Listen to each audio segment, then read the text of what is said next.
top advisors, and when I say top, the ones that perform, let's say the quickest in our program, right? They know their market, they know the problem of their market, and they have a defined process. And all of these things are very clear to me. So, Brieanna, there's a lot of noise out there. Why do we have to have a market? Why do we talk about niche? We talk about the importance of it. Why? Why does it matter? Because we see these advisors have there's a really emotional component to picking a niche. Oh, I'm missing out on business. What if someone wants to work with me and they think I only work with this niche? There's all these emotions that come into play.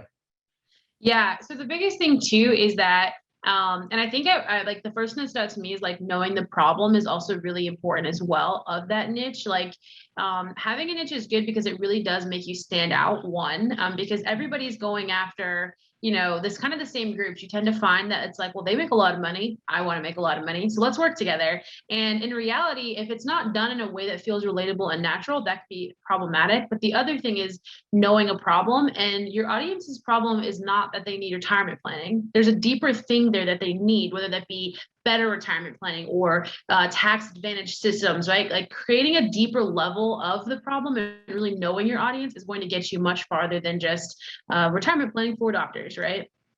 Yeah, and Savita, thanks for your comment. So Savita wrote, because I'm awesome, okay?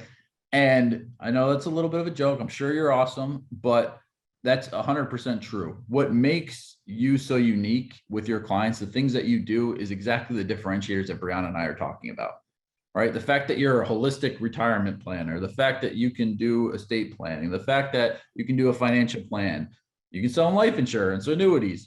Those are not differentiators, right? That's commoditizing ourselves. All right. So you are awesome. We are all of us advisors are awesome in our own unique ways. And we need to highlight that and differentiate ourselves. I was having a conversation with an advisor yesterday. I was thinking about this, and he's trying to figure out this way to, and he might be on here, and I'm sure he doesn't mind me sharing this. I won't share his name, but he's trying to figure out this way to like package what he wanted to say. And basically he wanted to say that he's different than everyone out there. And this is why. And he was pretty bold about it when talking to me. I'm like, man, this seems like things you say to clients and prospects. This seems like something you're passionate about. This seems like who you are. He's like, yeah. I'm like, then just be that. Be that in your messaging. Be that in your profile. Be that in your USP. We don't need to tiptoe around, right? Just be who you are. And that authenticity, even though it's a buzzword that gets thrown around a lot, authenticity is very important, right, Brian? Authenticity is who we are. That's what creates the trust that we have on these programs. Yeah. And to be honest, guys, the biggest thing I see too is like, for example, like I have clients that go after attorneys, and then you could use our programs all day long to get you to the point of a phone call. But once you have that phone call, if you have nothing in common with that audience, it's gonna be a very awkward conversation and you're not going to be able to close virtually. So it's about finding what's authentic to you so you can have natural conversations and build business that way. Yeah, and I'm gonna leave this. We could spend a couple hours on these 3 points alone. The fries are gonna add some great information on top of this, so I'm gonna leave it there. But these 3 things are really important. So again, being honest with yourselves, where are you? So why niche? Why niche? And we've talked about it a little bit, but very simply, it is hard for your message to break through all the noise that's out there if you're speaking to everyone. You need to speak to one person, and we can scale this. That one person can be a very specific group of people that have that same common issue. And if you know your market, you know that problem, rest is great. Anything you want to add to that, Brieanna? One thing I just see too, guys, is like, I know we kind of preach the niche thing a lot. Go all in for your niche as well. A lot of times I'll see people say things like, I help business owners and professionals. It's like they're going a little in, but then it's like they're still keeping it broad by saying professional. So whatever you pick, go full force at that, and it's going to pay you back in the end. Yeah, absolutely. One thing I'll just add to that, because that's a common thing that a lot of people have brought up on some of our internal calls, is they're scared that you're going to lose out on some business by doing it. Yeah. So what you can do, remember, if you're running a strategic campaign, you can try the niche for 90 days. And if you, at the end of that, it wasn't quite the right niche or what you thought it was, then you can always change. So just try it. Right? Just try it, guys. And it doesn't mean you can never go back to helping other people, or it doesn't mean when somebody comes to you and they do need that help, you're like, no, I only work with writers in the Northeast. You're like, sure, I'll help you out. So Yep. it's not you're cutting other people off. It's just you're being more intentional about who you want to serve. And I would follow up to that, JG, because my next question is, all right, if you're worried about not working with people, how much business you getting from LinkedIn right now? Right? Right? Yeah. Let's get some, and then we'll worry about that problem. All right.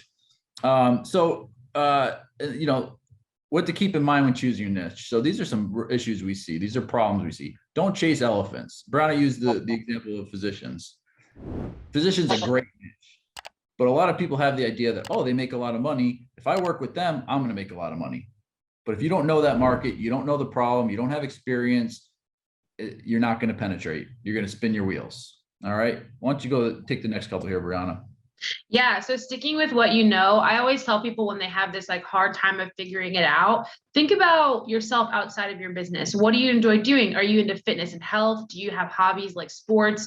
Do you really love empowering women or people from your same background, right? Do you speak a specific language or have a religious background, right? These are all things that you know and you have in your normal life. So again, back to those normal conversations.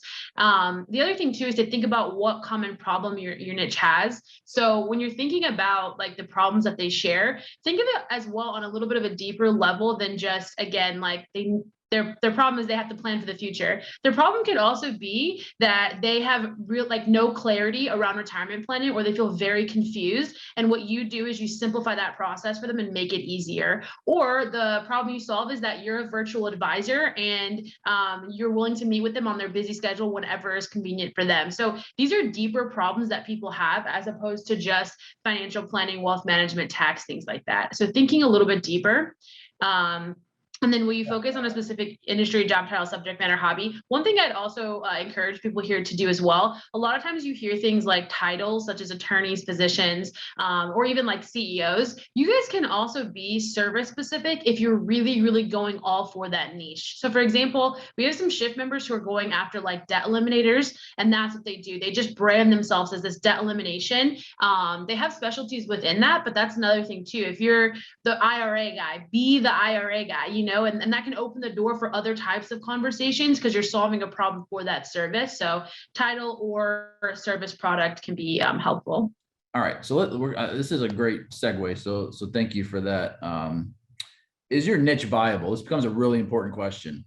And there's easy ways to find out. Brieanna, how can we find out if your niche is viable? Where can we go to see if there's people to talk to? So one of them, if you just have regular LinkedIn, is the Boolean search. So to literally just search it.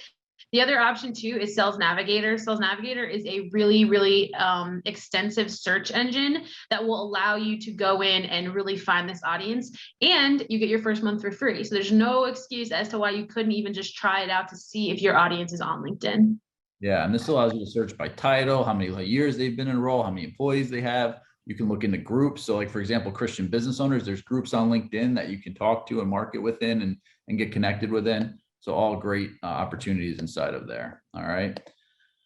All right. So what do 99.9% of advisors, and it might be 100%. I don't think I've ever seen anyone hit this 100% out of the park at first take.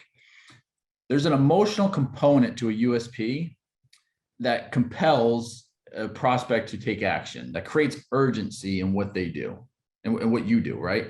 There's a difference between, oh, Brieanna, looks great. Looks like you help people. Looks like it's interesting. Maybe I'll message you next week or in 2 or 3 weeks, when I have some time.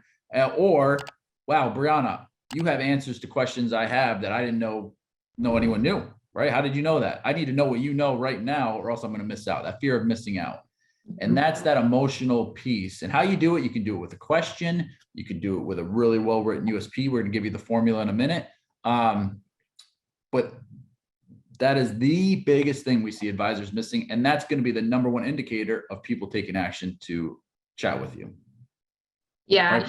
Yeah. And I think to even comment on that, so I coach rugby at a pretty high level. And sometimes too, for advisors, it's really easy to be in the industry for so long that you almost forget some of the emotional pain points that people who are not in your industry feel. So like I bring up the coaching aspect because I've played for so long that I can throw a ball out of instinct. I don't even remember sometimes how I place my hands. I just do it. And so when you're coaching, you have to really break it down to like, what's the problem that this like person is having to not get them to their success? So going back to like the basics and thinking, what do most people really struggle with this? And then tying it into a hobby or passion that you have. And don't forget to like pull your friends or family that also might not be in the financial space to figure out these emotional pulls that they're currently feeling.